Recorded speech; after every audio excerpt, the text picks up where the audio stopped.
Hello friends, welcome to विज्ञान तक। Friends, यह कक्षा 11 के जीव विज्ञान का क्लास चल रहा है। अध्याय नंबर है 18 और अध्याय का नाम है शरीर, द्रव तथा परिसंचरण।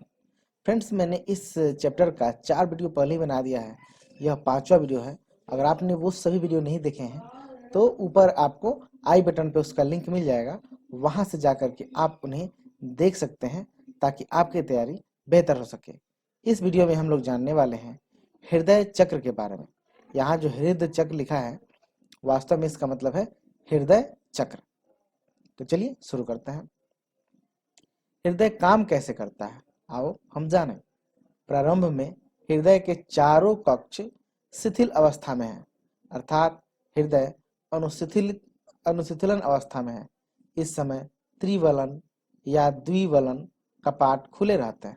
यहाँ पे आप देखिएगा, तब देखिएगा ये 4 कक्ष है। ये पहला है, ये फिर ये दूसरा, वास्तव में ये है ये दूसरा, और ये है तीसरा कक्ष, ये है चौथा कक्ष। और यहाँ पे ये त्रिवलन कपाट होता है और ये द्विवलन कपाट है। तो शुरुआत में क्या होता है, चारों कक्ष शिथिल अवस्था में रहता है और उस अवस्था में द्विवलन कपाट और त्रिवलन कपाट ये खुले रहता है। ठीक है, आगे देखते हैं। जिससे रक्त फुफ्फुस शिरा तथा महाशिरा से क्रमशः बाएं तथा दाएं अलिंद से होता हुआ बाएं तथा दाएं निलय में पहुंचता है। अर्धचंद्रक पट्टिका इस अवस्था में बंद रहती है। यहाँ पे देखिए, यहाँ पे होती है ये अर्धचंद्र पट्टिका, यहाँ पे, और फिर इधर से जो रक्त जाता है यहाँ पे। ठीक है, इस स्थिति अर्धचंद्र पट्टिका का मतलब हुआ कि ये भी एक कपाट ही होता है, यह दरवाजा ही होता है बंद करने वाला। इस टाइम क्या होता है, जब द्विवलन कपाट खुले रहते हैं तो जो अर्धचंद्र कपाट हैं वह बंद रहते हैं। ठीक है, अब शिरा अलिंद पर्व क्रिया विभव पैदा करता है जो दोनों अलिंदों को प्रेरित कर अलिंद प्रकुंचन पैदा करती है। इस क्रिया से रक्त का प्रवाह निलय में लगभग 30% बढ़ जाता है।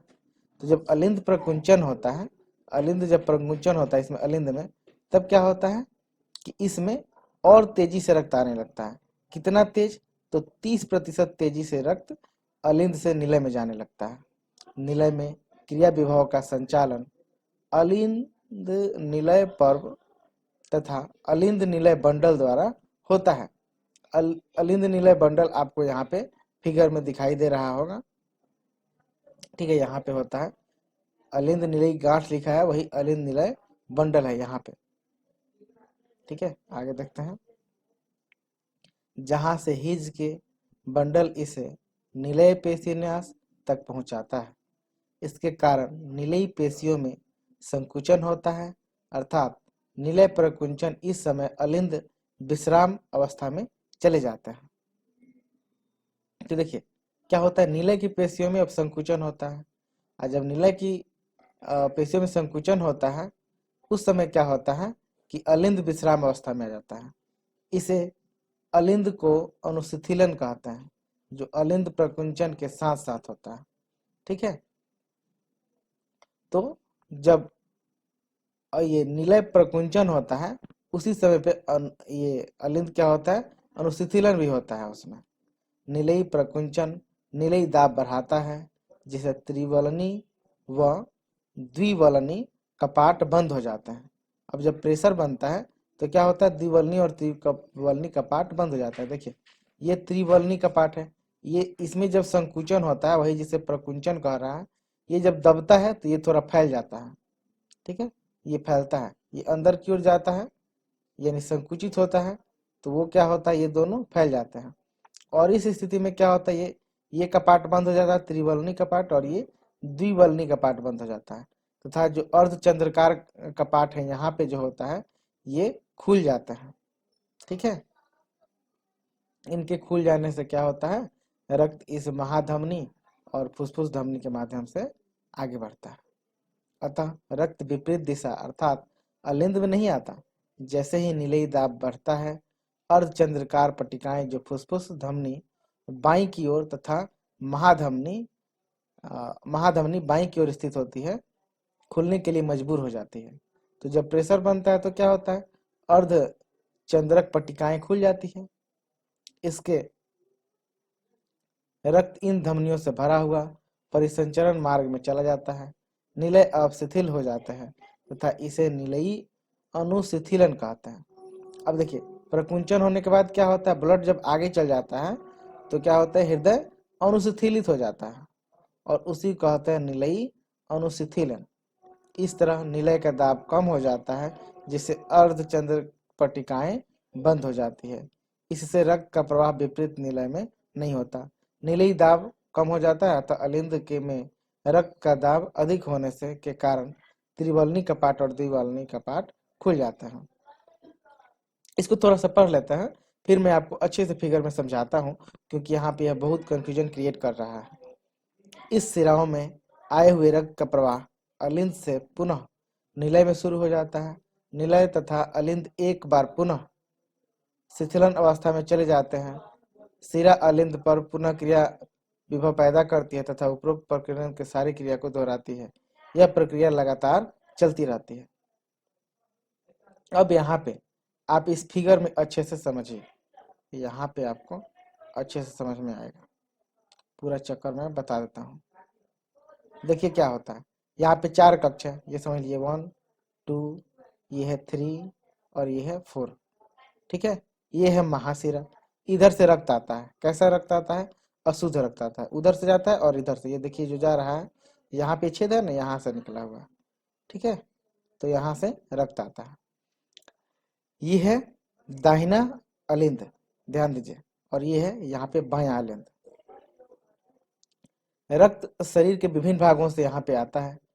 जब आता है तो यहाँ पे भी देखिए, ऊपर वाला जो अलिंद है इसमें भी प्रकुंचन और अनुशिथिलन होता है, और नीचे वाला में भी ये संकुचन और अनुशिथिलन होता है।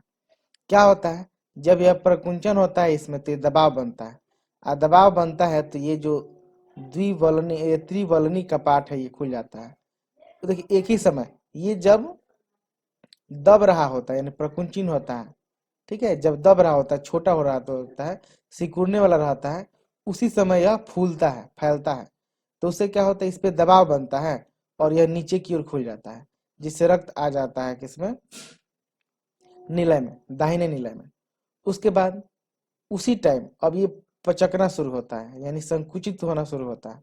जब संकुचित होता है उस टाइम ये फूलने लगता है।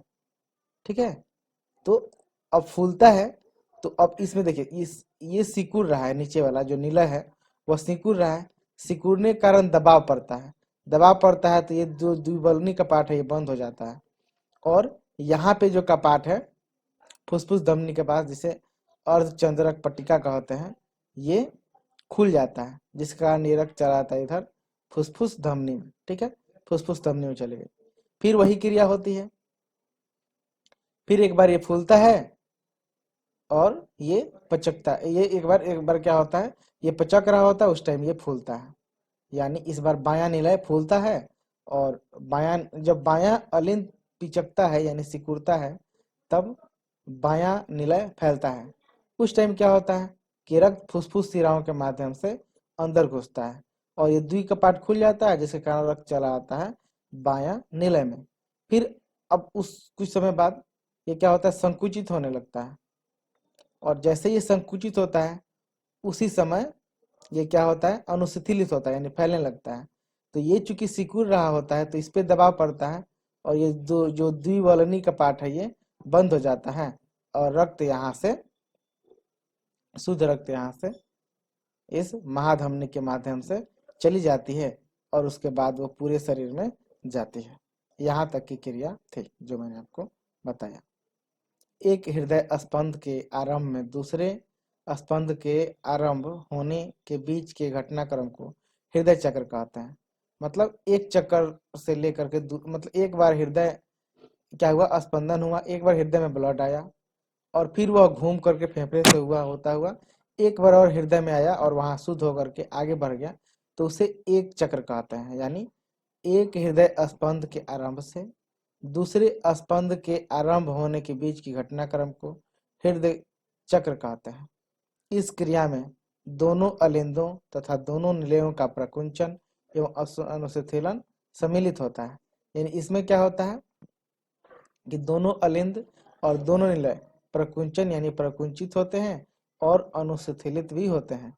जैसा कि ऊपर वर्णन किया जा चुका है, हृदय स्पंदन 1 मिनट में 72 बार होता है, अर्थात 1 मिनट में कई बार हृदय चक्र होता है।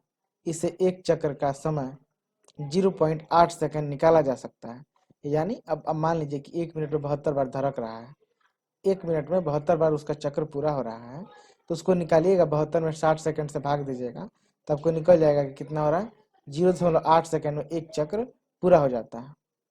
प्रत्येक हृदय चक्र में निलय 70 मिलीलीटर रक्त पंप करता है, जिसे प्रवाह आयतन कहते हैं।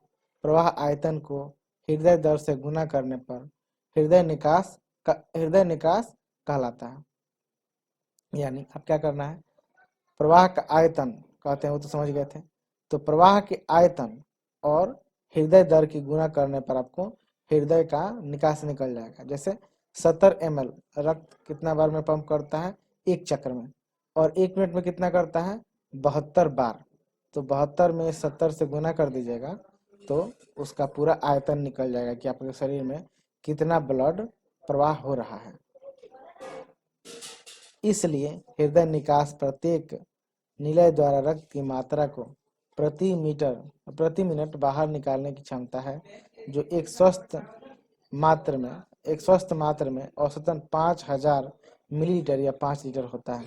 तो एक स्वस्थ मनुष्य में कितना होता है रक्त, तो 1 मिनट में वह 5000 मिलीलीटर या फिर उसे कहते हैं 5 लीटर को वह पंप कर देता है। ठीक है,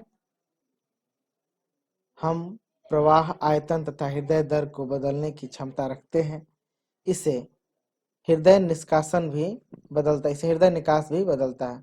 तो हमें ये क्षमता होती है कि क्या करें कि हृदय दर को थोड़ा सा बदल जाता है, लेकिन उसको पूरा कंट्रोल नहीं होता। उदाहरण के तौर पर आप समझ सकते हैं, उदाहरण के तौर पर खिलाड़ी या धावक का हृदय निष्कास समय सामान्य पुरुष से अधिक होता है।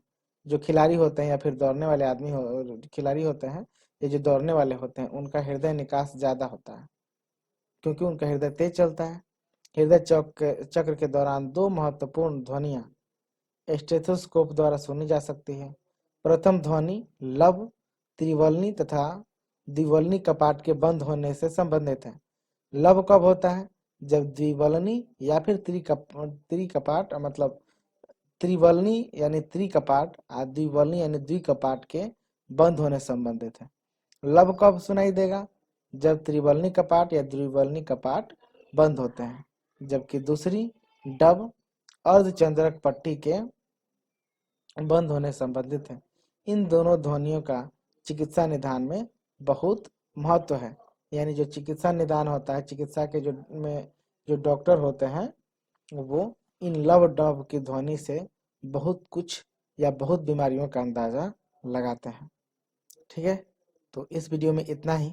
अगले वीडियो में हम लोग जानेंगे विद्युत हृदय लेख यानी इलेक्ट्रोकार्डियोग्राफी या जिसे ईसीजी कहते हैं, उसके बारे में।